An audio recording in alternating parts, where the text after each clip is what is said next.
Hi there, Nate Urandi, Orion Training Systems. Hopefully, I look as bad as I feel right now. First of all, shout out to Republic Cycles, our team sponsor bike shop. They do a fantastic job with bikes, and so if you're ever in the Boulder, Colorado area and need your bike work done, look them up. So, as I was saying, I'm actually saying I hope I look as bad as I feel. I just got done with 2 days of racing. Yesterday was a time trial, which I ended up winning. Felt really good. Today was a road race that took in the famed Morgul Bismarck road race course from the uh, um, Red Zinger Classic way back in the 80s. And there were even some national championships, USA National Championship road races that occurred on the course. It's a phenomenal course. It finishes up a climb affectionately known as the Wall, which starts out gradual and gets very nefarious with a peak of 18% towards the top at the finish line. I should say right before leveling the last 50 meters or so to the finish line. And so today's race was about, well, it was short, it was about 40 miles, and it took in 3.5 laps of the course, so 4 ascents of the Wall, with the fourth ascent being the finish. And 48 degrees at the start, raining, cold, and it rained on us the whole time. So what I learned, I'm almost 50 and I've been at this a long, long time, and I was hit with a new situation today. I've been cold on the bike before. I remember a ride from about 3 years ago where it was very clear, and my buddy and I went up and climbed up to Peak Highway, which undulates between 9 and 10,000 feet effectively. And as we're descending, and almost all the way down to Boulder, we're probably at 6,000 feet as we're coming down. It was in the mid 50s the whole ride, and it was supposed to be for the rest of the day, so that's how we dressed. Well, we hit literally this wall where right in front of the wall it was 55 degrees. As soon as you hit the wall, it literally dropped to 18 degrees, if not colder. It was 18 down in the valley. It was shocking, and we had about an hour left to ride at that time. And how cold we got was fantastical, and during that last hour. But it was more surface and topical. Like I couldn't feel my hands for days, and um, full feeling came back after like 2 to 3 months. But it's funny. This is shaking a little bit because I'm totally depleted. But today's race, um, it undulates the whole time. So you have these long ocean swells of climbs followed by these long descents. And at first you're topically cold. Your muscles are cold, and as you go up the climbs, you warm up, and then as you descend, you get cold. Well, the problem is it's not a one-to-one relationship.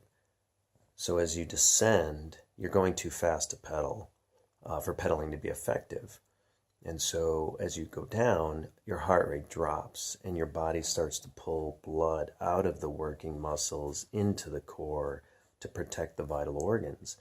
And so then when you climb again, especially when somebody attacks, in this case it was probably just to get warm, you're asking all that blood to be shunted back out to the working muscles, and it's a negative sum game.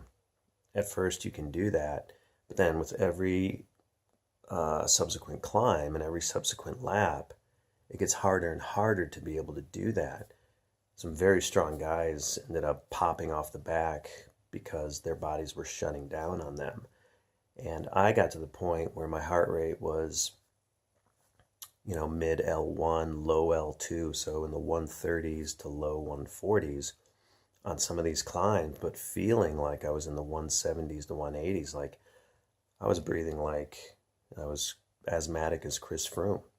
Um, so what I found fascinating is I ended up starting to pedal squares the last time up the climb, up the wall, um, and there was nothing I could do about it.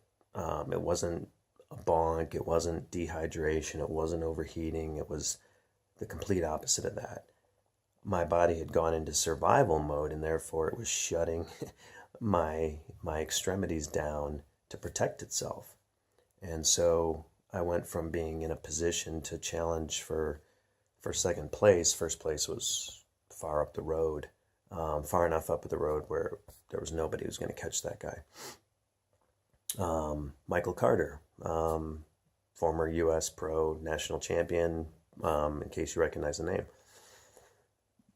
But I had to watch second, third, fourth, and fifth just totally ride away from me, and there was nothing I could do about it.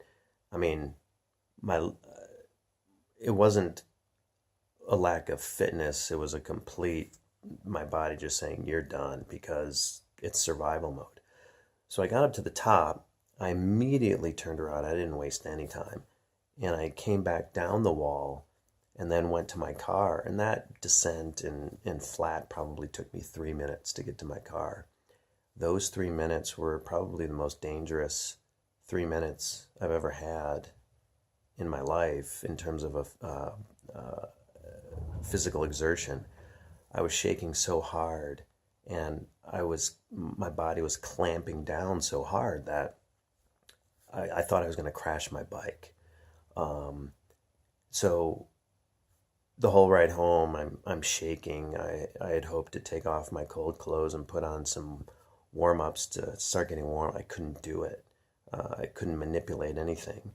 I get home and I stick a water bottle between my legs to heat up the blood flowing through my femoral arteries, and that helped. But what I'm getting at is, you know, the gradual degradation of physical output because my body would no longer allow the blood to go to the working muscles and reserved it for my core was fascinating to feel over the course of the race, because I'd never felt that to that extent before.